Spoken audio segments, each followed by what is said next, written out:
उस पीरियड में कांग्रेस के लोग कहते थे, जो गलत मानसिकता के लोग कहते थे कि ये टूटी साइकिल पे चलता है, इसकी देखियो इतनी हैसियत है, ये 3 में ना 13 में ये राजपाट की बात करता है।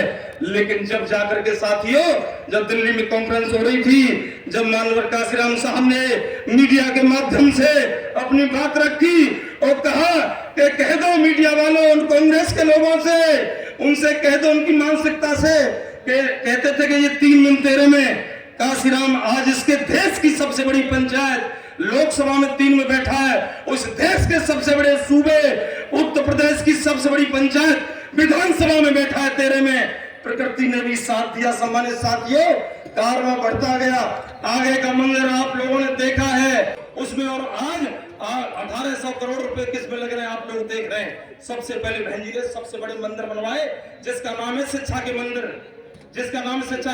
सबसे पहले विश्व स्तरीय विश्वविद्यालय बनाए, डॉक्टर BR अम्बेडकर विश्वविद्यालय लखनऊ बनाने काम किया, गौतम बुद्ध विश्वविद्यालय नोएडा बनाने काम किया, महामाया पॉलिटेक्निक विश्वविद्यालय बादलपुर अपने गांव बनाने काम किया, मानवर श्री काशीराम जी उर्दू अरबी फारसी विश्वविद्यालय लखनऊ बनाने काम किया, मानवर श्री काशीराम जी कृषि यंत्र प्रौद्योगिकी विश्वविद्यालय बानाम बनाने काम किया। साथियों, एक तो ऐसा बना दिया जो हमारे ब्राह्मण समाज की मां थी, माननीय सतीचंद्र मिश्रा जो राष्ट्रीय महासचिव है, उनकी मां के नाम से डॉक्टर शकुंतला मिश्रा मूक बधिर विश्वविद्यालय बनाने का काम किया। 6 विश्व स्तरीय विश्वविद्यालय बनाए। नमस्कार दर्शकों, मैं हूं अमित बोरसन और आप देख रहे हैं रेंजर टीवी इंडिया, ना धर्म ना जात, केवल सत्य के साथ। दर्शकों, आज बहुजन समाज पार्टी की राष्ट्रीय अध्यक्षा मायावती जी का जन्मदिन सारा भारत देश मना रहा है। इसी श्रृंखला में आज जनपद आगरा के में स्थित अम्बेडकर भवन में एक कार्यक्रम का आयोजन किया गया है और जहां पर बहुजन समाज पार्टी की राष्ट्रीय अध्यक्षा मायावती जी का जन्मदिन मनाया जा रहा है।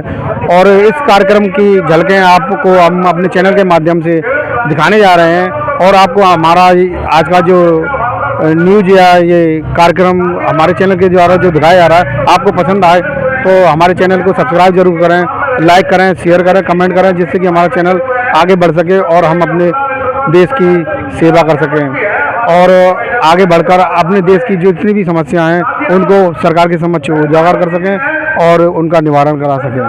आइए लेके चलते हैं अम्बेडकर भवन ग्राउंड में।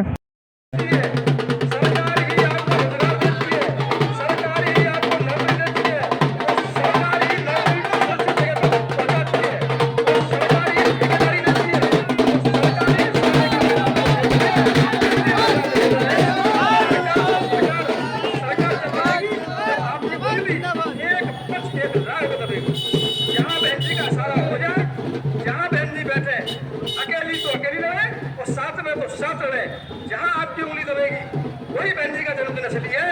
तो सबसे मेरे आग्रह भी कर रहे हैं और बोलने की जगह ज्यादा कुछ नहीं कहना चाहता। जय भीम, जय भारत। धन्यवाद चौधरी साहब।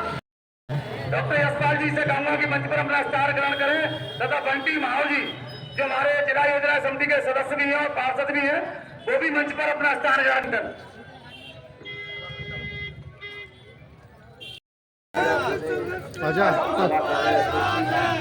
संघर्ष करो, हमारे साथ है।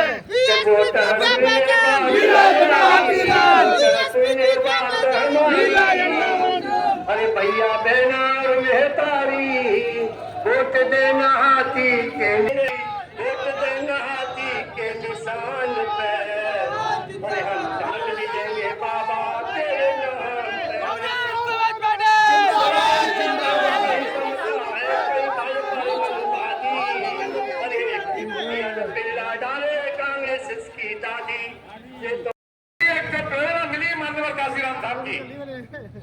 ये ऐसे ही नहीं, इनका पूरा विपक्ष याद कर रहा है, इसलिए याद कर रहा है। आपको ध्यान होगा एक वोट से अटल बिहारी वाजपेयी की सरकार केंद्र में गिरा दी थी, वो भी बात आपको। मैं इसी कड़ी में हमारे संदीप मुखरिया जी पूर्व जिला उपाध्यक्ष जी से कहूंगा कि वो आए और बहन कुमारी मायावती जी के जन्मदिन के मौके पर अपने विचार रखें। श्री संदीप मुखरिया जी। धन्यवाद संचालक महोदय, परम पूज्य बाबा साहब मानवर काशीराम साहब को, सभी विधानसभा अध्यक्ष, हमारे वीरेंद्र कुमार वीरू भाई जो जिला कार्यकारिणी सदस्य है उनसे संपर्क कर लें। परम सद्य बाबा साहब मानवर काशीराम साहब को श्रद्धासुमन अर्पित करते हुए बहुजन समाज पार्टी की राष्ट्रीय अध्यक्ष और 4 बार की मुख्यमंत्री रही परम आदरणीय बहन कुमारी मायावती जी के जन्म दिवस पर आप सभी को बहुत बहुत बधाई, शुभकामनाएं। और मंच पर विराजमान सभी मुख्य अतिथि को सादर जय भीम। आज साथियों, पूरे उत्तर प्रदेश ही नहीं पूरे देश के अंदर आज बहन कुमारी मायावती जी का जन्म दिवस सहायता के रूप में गरीब मजलूम सभी की सहायता के रूप में आज ये दिवस मनाया जाता है। साथियों, बहुजन समाज पार्टी आज लोकसभा की पूरी तरह तैयार है। किसी भी पार्टी में इतना बड़ा संगठन नहीं है जितना बहुजन समाज पार्टी का है। बहुजन समाज पार्टी के कार्यकर्ता का सिर्फ आपने देखा होगा, चाहे वो भूखा रहे प्यासा रहे, पार्टी में निरंतर काम करता रहता है। ऐसा कार्यकर्ता पूरे विश्व की किसी भी पार्टी में नहीं मिल सकता। साथियों, बहुजन समाज पार्टी की सरकार थी 2007 से 12 तक। आपने देखा होगा बहन कुमारी मायावती जी ने इतने कार्य कराए कि ये लोग तो एक उनके बाल के बराबर भी नहीं काम करा पाए। उन्होंने शिक्षा के क्षेत्र में तमाम engineering college, management college, ITI college, inter college, degree college खोले। साथियों, कोई भी देश तभी तरक्की करता है जब उसका शिक्षा अच्छी हो। अच्छी शिक्षा होगी तो हमारा देश आगे बढ़ेगा। आज आप लोग देख रहे होंगे कि भारतीय जनता पार्टी की सरकार में न गरीब की सुनी जा रही न मजदूर की सुनी जा रही, और सिर्फ धोखा ही धोखा, सुबह से लेकर शाम तक झूठ ही झूठ। जिस अखबार में देखो झूठ, समाचार पत्रों में देखो झूठ, सिर्फ झूठ के अलावा कोई नहीं कार्य हो रहा है। धर्म के नाम पर लोगों को लड़ाने का काम किया जा रहा है। आज बहन जी ने कहा था कि बहुजन समाज पार्टी किसी धर्म का विरोध नहीं करती है, सर्वधर्म सब समाज की बात करती है। मैं ब्राह्मण समाज की बात करूंगा। बहन कुमारी मायावती जी की जब सरकार थी तो सबसे ज्यादा सम्मान देने का काम ब्राह्मण समाज को बहन जी ने किया। चाहे वो रामबिल पात्रा रहे, ऊर्जा मंत्री रहे, नकल उपाध्याय जी रहे, नगर विकास मंत्री, उच्च शिक्षा मंत्री राकेश त्रिपाठी हो, सारे मंत्रालय आधे से ज्यादा ब्राह्मण समाज को देने का काम किया। बहुजन समाज पार्टी जिंदाबाद, जिंदाबाद, जिंदाबाद। बहन कुमारी मायावती जी जिंदाबाद, जिंदाबाद, जिंदाबाद। बहन कुमारी मायावती जी जिंदाबाद, जिंदाबाद, जिंदाबाद। मानवर काशीराम साहब अमर रहे, अमर रहे, अमर रहे। मानवर काशीराम साहब अमर रहे। मैं ज्यादा कुछ ना कहती हूँ, अपनी गाड़ी को यहीं विराम दूंगा कि आप लोग अगर चाहते हैं बहुजन समाज पार्टी इस देश में, इस प्रदेश में बैलेंस ऑफ पावर बने, ताकत में आए, तो आप लोग जो बहन जी का निर्देश है, जो पार्टी के सीनियर लोगों का निर्देश है, उसका समय समय पर उनका पालन करें। जय भीम, जय भारत, नमो बुद्धाय, खुदा हाफिज।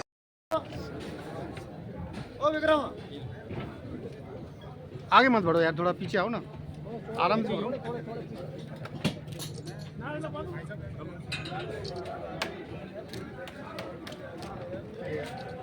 बहुजन समाज पार्टी जिंदाबाद, जिंदाबाद। बहुजन समाज पार्टी जिंदाबाद, जिंदाबाद। बाबा साहब अमर रहे, बाबा साहब अमर रहे। मानवर काशीराम साहब अमर रहे, मानवर काशीराम साहब रहे। जब तक सूरज चांद रहेगा बाबा तेरा नाम रहेगा, जब तक सूरज चांद नमो साथियों, आप लोगों को मैं आदरणीय बहन जी के अक्षर को जन्मदिन के बहुत धन्यवाद देता हूँ आपको। और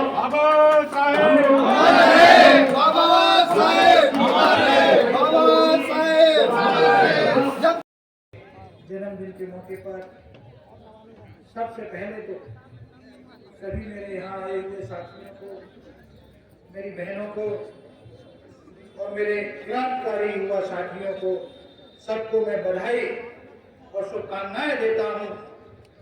बहन जी की दीर्घ आयु की कामना करता हूँ। चाहे वो अन्य दलित समाज के लोग हों, अलग अलग करके, चाहे वो राशन व्यवस्था करके, चाहे हमको हमारा अधिकार से नौकरी से छीन करके जो चाहे गेहूं चावल बांट के जो हमको अपने साथ में लेना चाहती है, इससे आपको होशियार रहने की जरूरत है। हम लोगों को अधिकार चाहिए, हम लोगों को भीख नहीं चाहिए। और अधिकार पाना है तो आपको लड़ाई को लड़ना पड़ेगी। आपको नौकरी में, पीसीएस में, आईएएस में जाने के लिए इस सरकार को हटाना पड़ेगा, नहीं तो ये सारे जितने भी सरकारी तंत्र हम करेंगे वो आने वाले दिनों में ये संविधान को भी बदलेंगे। और ऐसा इन्होंने प्रयास भी किया है। आज संकल्प लीजिए बहन जी के जन्मदिन पर कि हम इस व्यवस्था के खिलाफ, भारतीय जनता पार्टी के खिलाफ लड़ेंगे और इसको हटा के दम लेंगे। यही सच्ची हमारे आज जन्मदिन के लिए, हमारी बहन जी के लिए तोहफा होगा। इन्हीं शब्दों के साथ जय भीम, जय भारत, जय हिंद।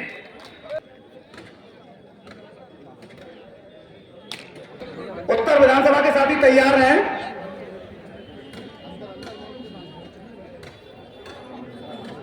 उत्तर विधानसभा में हमारे सुशील कुमार भंडारी जो प्रभारी हैं, वीरेंद्र बीरू भाई हैं तथा विधानसभा सुनील भाई हैं। पत्रकारों को थोड़ा फोटो लेने दो।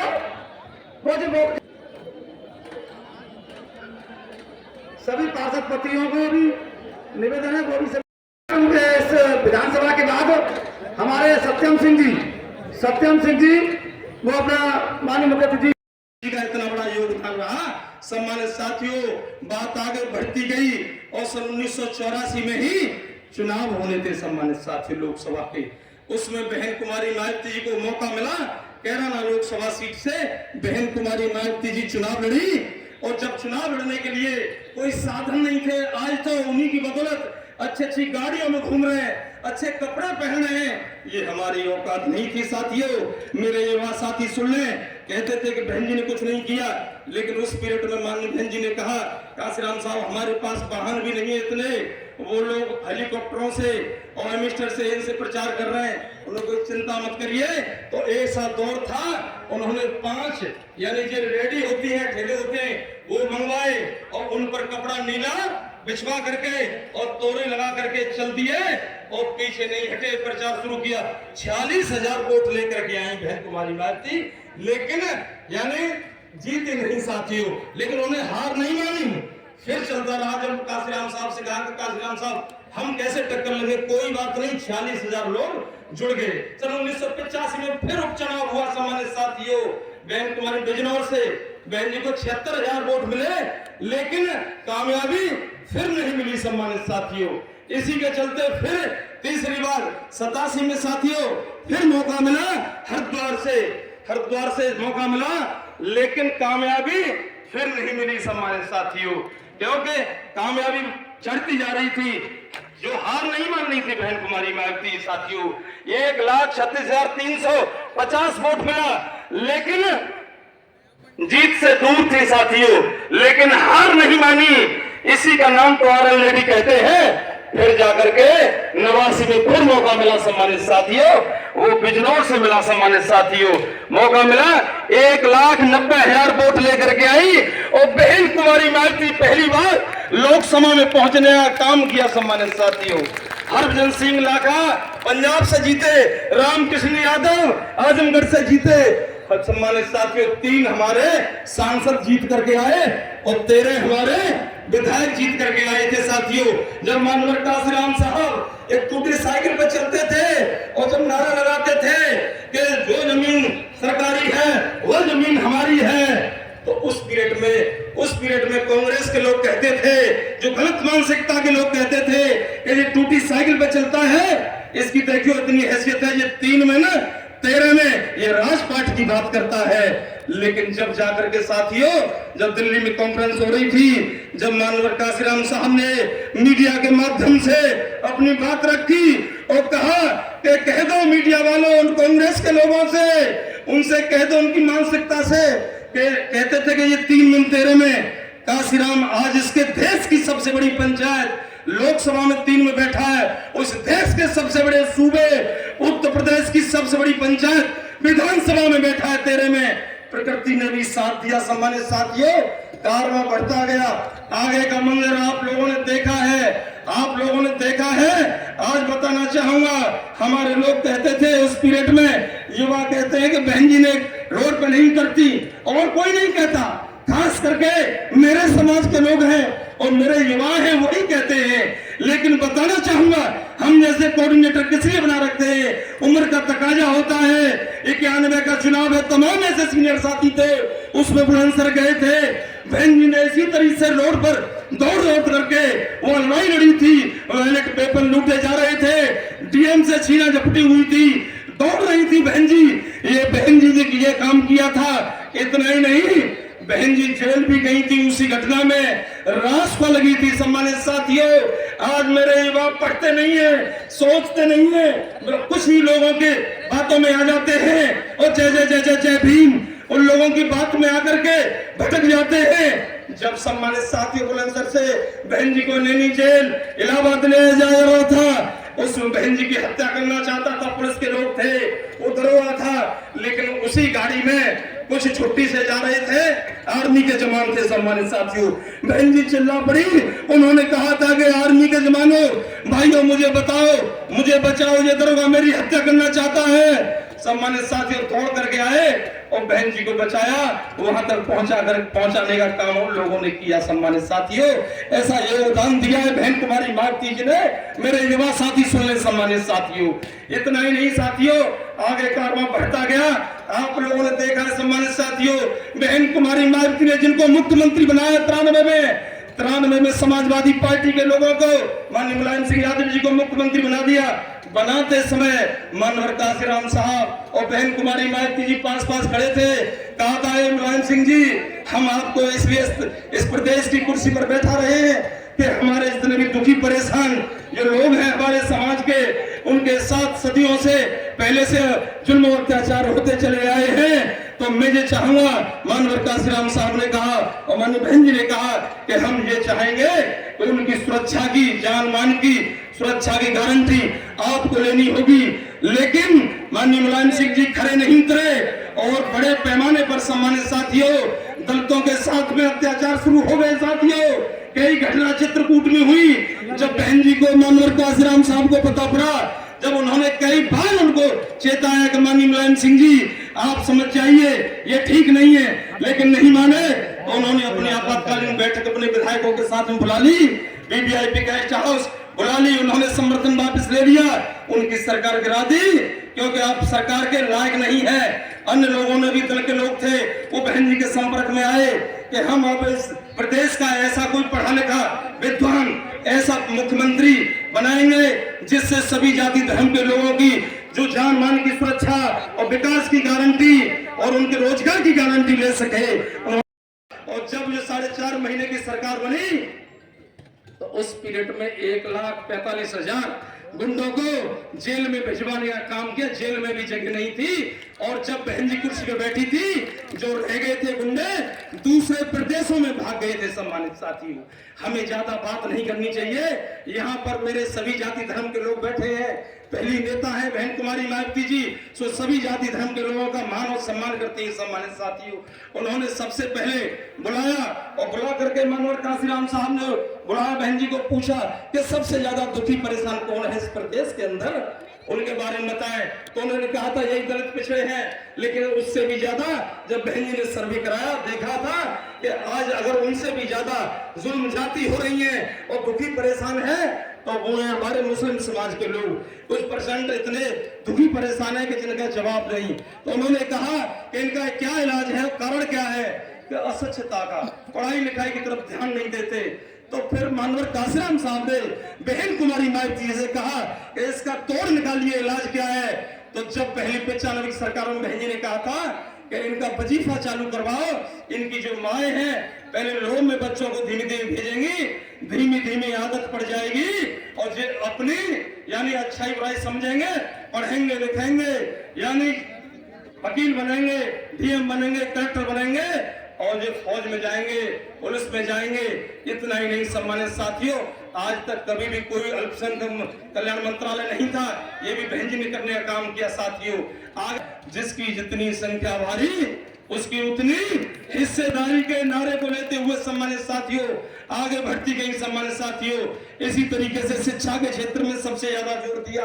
तो आप लोगों ने देखा होगा आज जब पहले कहते थे, जब भारतीय जनता पार्टी के लोग कहते हैं कि बहन जी ने 600-700 करोड़ इनमें लगा दिया पार्कों में, वो पार्क नहीं थे, वो कैपिटल जो राजधानी थी देश के सबसे बड़े सूबे लखनऊ जब दिखाई नहीं देता था मुगलों के बाद में अगर किसी ने भी इस प्रदेश को पहचान दी तो वो थी बहन कुमारी मायावती जी। साथियों, उन्होंने 600 करोड़ की उसकी लागत से जो पार्क ही नहीं पूरे प्रदेश, पूरे कैपिटल का इतना बड़ा विकास किया, इतना किया कि जिसका जवाब नहीं साथियों।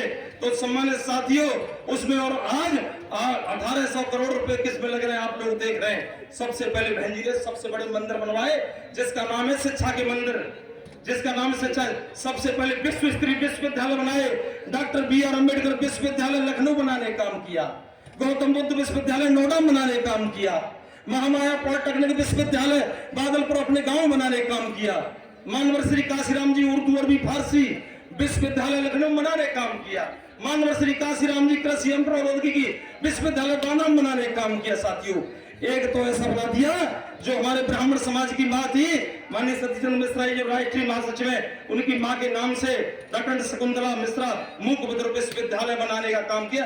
6 विश्व स्तरीय विश्वविद्यालय बनाए। साथियों, इसी के साथ मैं अपनी वाणी को विराम देने से पहले, क्योंकि माननीय मुखर्जी जी मैंने गलती कर दी है, इतना समय ले लिया है, उनसे माफी चाहूंगा। इसी के साथ मैं बताना चाहूंगा कि कौम को कबीलों में मत बांटिए और सफर को मीलों में मत बांटिए। एक बहता दरिया है मेरा बहुजन समाज, इसको नदियों झीलों में मत बांटिए। बहुत बहुत धन्यवाद। जय भीम, जय भारत, नमो बुद्धाय, खुदा हाफिज। देश के कमजोर पीड़ित लोगों की मसीहा, इस देश के सबसे बड़े प्रदेश उत्तर प्रदेश की 4 बार मुख्यमंत्री रही आदरणीय बहन कुमारी मायावती जी के जन्म दिवस के अवसर पर यहाँ पर उपस्थित सभी साथियों को, सभी कार्यकर्ताओं को मैं उनके जन्मदिन की आपको बहुत बहुत शुभकामनाएं देता हूं। और यहाँ से आज हम लोगों को कुछ ना कुछ संकल्प लेकर के जाना होगा। संकल्प क्या लेकर के जाना होगा? क्योंकि अभी हाल ही में हमारे प्रभारी जी बोल रहे थे, उन्होंने माननीय बहन जी के जीवन संघर्ष पर पूरा प्रकाश डाला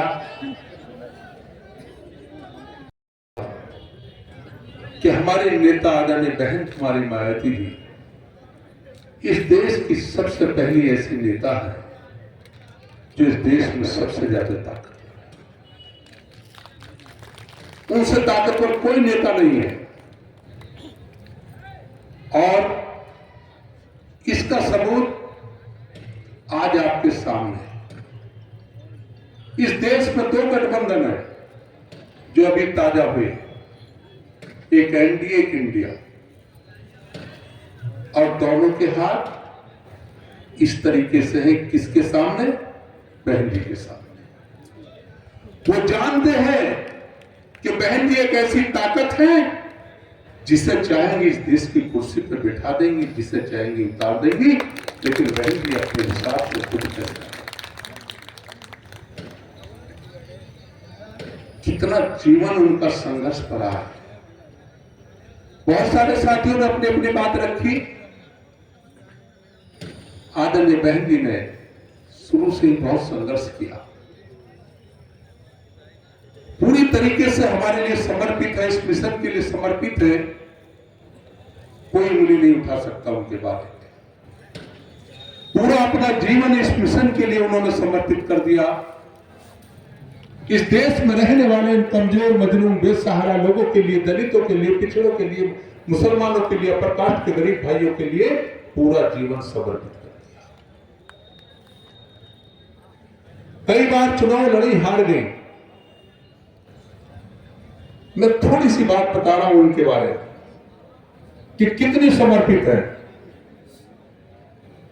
1989 में पहली बार बिजनौर से सांसद चुनी, जब विद्रोह से सांसद बनी तो उस वक्त 3 सांसद हमारे जीत कर आए। जनता दल का दौर था, वीपी सिंह जी प्रधानमंत्री बनने जा रहे थे। वीपी सिंह जी ने साहब को टेलीफोन किया और कहा कि आपके 3 सांसद जीते हैं, हम चाहते हैं कि आप हमारी पार्टी को सपोर्ट करो और जो आप चाहोगे वो हम मानेंगे। और हम अपनी तरफ से आपसे कहते हैं कि एक देश में जब हमारी सरकार बनेगी तो कैबिनेट मंत्री का दर्जा एक हम आपको देंगे, एक राज्य मंत्री का दर्जा। तो एक कैबिनेट मंत्री बना लेना, एक राज्य मंत्री बना लेना। और कैबिनेट मंत्री को जो आप विभाग चाहो, चाहे गृह मंत्री ले लेना, चाहे वित्त मंत्री ले लेना, चाहे विदेश मंत्री ले लेना, जो मर्जी चाहे वो ले लेना, लेकिन हमें आपकी पार्टी का सपोर्ट चाहिए। साहब ने कहा कि कल बताऊंगा। आदरणीय बहन जी से कहा कि इस तरीके से वीपी सिंह जी का टेलीफोन आया है। आदरणीय बहन जी ने कहा कि ठीक है, मैं समझ रही हूं आपकी बात कि आप मुझे कैबिनेट मंत्री बनवाना चाहते हैं, लेकिन मेरा एक सुझाव है आपसे कि उससे केवल मुझे फायदा होगा, चंद लोगों को मैं फायदा पहुंचा सकती हूं, लेकिन मैं ये चाहती हूं कि इस देश में रहने वाले उन कमजोर, मजलूम, बेसहारा लोगों के लिए ऐसा फैसला होना चाहिए ताकि इनका सम्मान बढ़े। तो फिर साहब से कहा कि हमारे 3 शर्त हैं, आप ये कह दो वीपी सिंह जी से, अगर वो हमारे 3 शर्त मान लेते हैं तो हम उन्हें बिना शर्त यानी बिना किसी समझौते के उन्हें समर्थन दे देंगे, और अगर नहीं मानते तो उन्हें कोई समर्थन हम नहीं देंगे, हम अलग बैठ जाएंगे। वीपी सिंह जी का फिर टेलीफोन आया, कहा कि आप बताइए क्या फैसला किया है आपने। उन्होंने कहा हमें तुम्हारे मंत्रालय की जरूरत नहीं है, हम ये चाहते हैं कि आप हमारे 3 शर्त मान लो तो हम तुम्हें अपनी पार्टी का समर्थन दे देंगे। उन्होंने कहा कौन सी 3 शर्त है। साहब ने कहा हमारी 3 शर्त है, इस देश में जो हम लोगों को बोलना सिखाया, जिन्होंने इन दलित और पिछड़े मुसलमानों, अपर कास्ट के गरीब भाइयों की लड़ाई लड़ी, पूरा जीवन समर्पित कर दिया, जिनकी बदौलत आज हम कुर्सी पर बैठते हैं, जिनकी बदौलत हमें सम्मान मिलता है, बाबा साहब डॉक्टर भीमराव अंबेडकर जी को आपको भारत रत्न से नवाजना होगा, पहली हमारी शर्त। दूसरी हमारी शर्त यह होगी, जो हमारे पिछड़े समाज के भाई जो आज भाजपा के नारे लगाए, इनकी मंडल कमीशन की रिपोर्ट पेंडिंग पड़ी है। जिस दिन तुम्हारी सरकार बन जाए तो सबसे पहला तुम्हारा काम होगा कि मंडल कमीशन की रिपोर्ट तुम्हें लागू करनी होगी, ताकि हमारे पिछड़े समाज के भाइयों को फायदा पहुंच सके। मेरे भाइयों, मेरे दोस्तों, तीसरी शर्त हमारी ये होगी कि आज भारतीय जनता पार्टी के नेता लाल के समाज वाले रथ यात्रा लेके निकले हैं, बाबरी मस्जिद का एजेंडा पास कराना चाहते हैं, राम मंदिर बनाना चाहते हैं, सांप्रदायिकता फैलाना चाहते हैं, हिंदू मुसलमानों के बीच में नफरत पैदा करना चाहते हैं। हमारी तीसरी शर्त यह होगी कि तुम्हें अपनी सरकार में राम मंदिर के एजेंडे को लागू नहीं करना होगा, ये मुसलमानों के इनका फैसला है। वीपी सिंह जी ने तीनों शर्त मानी और साहब ने और बहन जी ने उन्हें अपनी पार्टी का समर्थन दिया। मेरे भाइयों, मेरे दोस्तों, मैं आपको बताना चाहता हूं कि आज जरा सब कोई लालच दे दे तो उसी में बह जाते हैं, चाहे कितने बड़ा नेता। और एक हमारे नेता आदरणीय बहन कुमारी मायावती जी है, कितना बड़ा मंत्रालय ठुकरा दिया और हमारे हक में सारे फैसले, कितनी बड़ी कुर्बानी है। और इतना ही नहीं, बहुत सारे लोग जिन्हें क्या क्या कहते हैं। 2003 में जब भारतीय जनता पार्टी से मिलकर हमारी सरकार चल रही थी,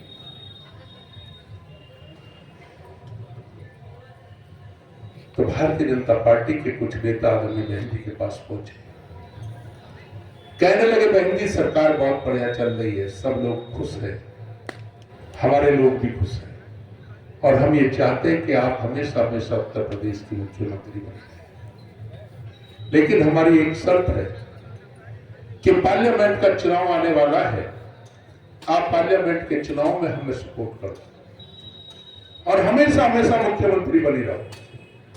आदरणीय बहन जी ने दो टूक शब्दों में कहा, मैं ऐसा कैसे कर सकती हूं?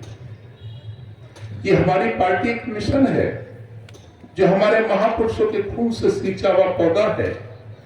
आप ये चाहते हो मैं उत्तर प्रदेश की कुर्सी की खातिर अपने इस मिशन को तुम्हारे पास गिरवी रख दूं? ऐसा मैं नहीं कर सकता।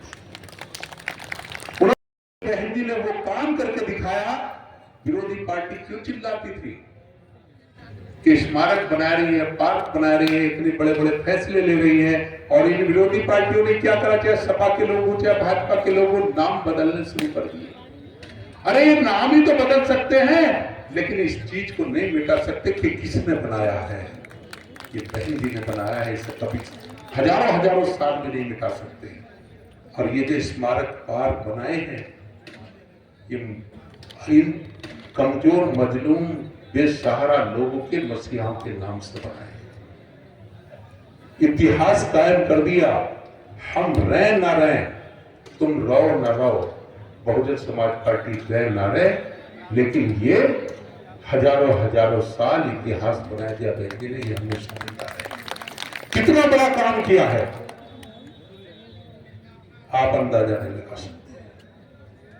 मेरे भाइयों मेरे दोस्तों, बहुत सारी बात योजनाओं के बारे में हमारे राजकुमार भाई ने बहुत बताया, 4 बार की सरकार के बारे में। अब कहते हैं लोग, जब भी हम जाते हैं जहां भी जाते हैं कि गठबंधन कर, सवाल गठबंधन का है। आज मैं थोड़ा सा स्पष्ट करता हूं,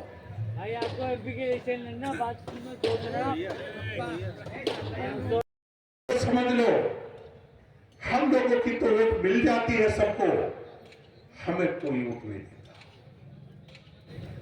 इसलिए उनका कहना है कि हालात के हिसाब से समझौता करेंगे। आपने मीडिया में भी सुना होगा, जिनकी विचारधारा हमसे जुड़ती है हम उनके बारे में सोचेंगे। हमने 2007 में स्पष्ट बहुमत की सरकार बनाई, किनके दम पे बनाई? हमारे पास पिछड़े वर्ग के लोग थे, हमारे पास मुस्लिम समाज के लोग थे, हमारे पास अपर कास्ट के भाई थे, हमारे पास दलित समाज के, सर्व समाज के भाई थे। इसलिए इन पार्टियों की बजाय आप दलितों से समझौता करो, पिछड़ों से समझौता करो, यादव से समझौता करो, जाटों से समझौता करो, अपर कास्ट के भाइयों से समझौता करो और मुस्लिम भाइयों से समझौता करो। अगर आपने इसी तरीके से 2000 की तरीके से समझौता कर लिया तो फिर हम इनका नाम और निशान मिटा देंगे, जो हमारे बीच में खड़े। इसलिए मेरे भाइयों मेरे दोस्तों, बहुत सोचने समझने की जरूरत है। हमारी नेता आदरणीय बहन जी जो भी फैसला करती है सोच समझ के करती है। अभी हमारे साथ बहुत बड़ा खेल हुआ, आपने देखा होगा क्या खेल हुआ। 2022 में हम कहां आएंगे? ये बहुत बड़ी साजिश थी हमारे खिलाफ। जब चुनाव हुआ, शुरू हुआ, तो लोग क्या कहते थे कि बहुजन समाज पार्टी मजबूत है, बहुजन समाज पार्टी मजबूत है।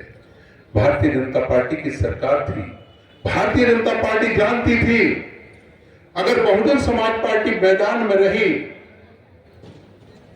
तो हमारे पत्ते साफ हो जाएंगे। उसने एक साजिश के तहत समाजवादी पार्टी को आगे कर दिया और एक प्लानिंग के तहत आरएलडी से, उधर ओम प्रकाश जी से समझौता करा दिया और प्रचार कर दिया कि हमारी लड़ाई समाजवादी पार्टी से है। आप जिस टीवी को भी खोल के देखते थे तो वो ये कहता था कि समाजवादी पार्टी और भाजपा की लड़ाई है, बहुजन समाज पार्टी की लड़ाई है। ऐसा मैसेज दे दिया, ऐसे हालात पैदा कर दिए। अगर समाजवादी पार्टी में कोई छोटा सा कार्यकर्ता शामिल होता था तो उसे 10 दिन तक दिखाया जाता था टीवी पे। मीडिया के माध्यम से हमें कमजोर करने की कोशिश की, और जिसका कारण हुआ कि लोगों के दिमाग में ये बात आ गई कि भाई भाजपा की लड़ाई तो समाजवादी पार्टी से है।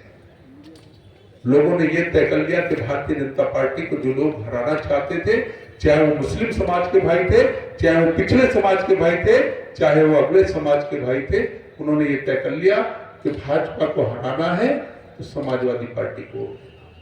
और हमारे मुसलमान भाइयों ने तो ये तय कर लिया कि अगर कोई एक वोट भी इधर से इधर दे दी तो तुम ईमान से खारिज हो जाओ।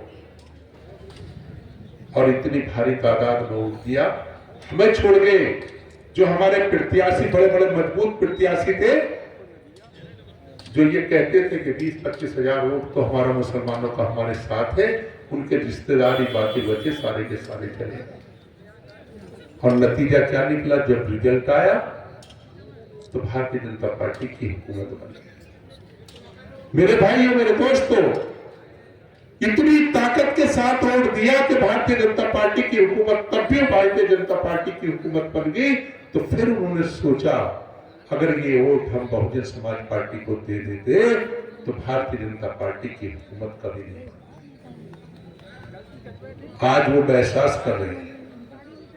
इसलिए मेरी आप लोगों से गुजारिश, अपने पार्टी के पदाधिकारियों से गुजारिश है कि उन्हें अपने साथ जोड़ने की कोशिश करो और मेहनत करो। आज इस खुशी के मौके पर मैं आप लोगों से ज्यादा वक्त नहीं लूंगा क्योंकि काफी टाइम हो गया, आप लोगों ने काफी वक्त दिया। आज इस खुशी के मौके पर हम लोगों को यह तय करना है कि हमें अपनी पार्टी के संगठन को मजबूत करना है, अपनी पार्टी के जनाधार को बढ़ाना है और इस तरीके से जनाधार बढ़ाना है कि ज्यादा से ज्यादा हमारे सांसद जीते, एक सांसद जीते और आने वाले वक्त में आदरणीय बहन कुमारी मायावती जी इस देश की प्रधानमंत्री हो, ये प्रतिज्ञा करके इस खुशी के मौके पर। अब मैं बहुत सारी बात करना चाहता था, लेकिन आप लोग से अब यही गुजारिश करूंगा कि बहुत बहुत खुशी के साथ आज हम लोग यहाँ इकट्ठा हुए। अपने नेता को बहुत बहुत बधाई, हर तरीके की बधाई आपकी तरफ से भी, मेरी तरफ से भी। और हम उम्मीद करते हैं, दुआ करते हैं अल्लाह ताला से, भगवान से कि हमारे नेता हमारे बीच में हजारों हजारों साल जिंदा रहे। ये कामना करते हुए मैं अपनी बात को ही कम करता हूँ। जय भीम, जय भारत, खुदा हाफिज़। महाराज शिक्षा के महाराजदूत महात्मा ज्योतिबा फुले, परम श्रद्धेय बाबा साहब डॉक्टर भीमराव अम्बेडकर जी, BS4 वामसेप और बहुजन समाज पार्टी के संस्थापक माननीय श्री काशीराम साहब के चरणों में श्रद्धा सुमन अर्पित करते हुए इस देश में आयरन लेडी के नाम से विख्यात परम आदरणीय बहन कुमारी मायावती जी का 68वां जन्मदिन आज हम सभी लोग धूमधाम से मना रहे हैं। आज मैं अपनी तरफ से जिला कमेटी, विधानसभा कमेटी सभी का भरपूर जबरदस्त जिनका मुझे समर्थन मिला है, मैं उनका सभी का धन्यवाद मंच के माध्यम से देना चाहता हूं। और मैं आप सभी लोगों से एक निवेदन करना चाहता हूं कि आज 68वें जन्मदिन के उपलक्ष्य में आप सभी लोगों को ये प्रण लेना है कि आगामी लोकसभा का जो चुनाव आ रहा है उसमें अपने अपने बूथ को जिताकर परमादरणीय बहन कुमारी मायावती जी के हाथों को मजबूत करना है। तो आज की न्यूज़ आपको पसंद आए तो लाइक करें, शेयर करें, कमेंट करें, सब्सक्राइब जरूर करें, जिससे कि हमारा चैनल आगे बढ़ सके और हम अपने देश और देशवासियों की सेवा कर सकें। इसी के साथ फिर मुलाकात होगी, तब तक के लिए आपसे विदा लेते हैं। नमस्कार।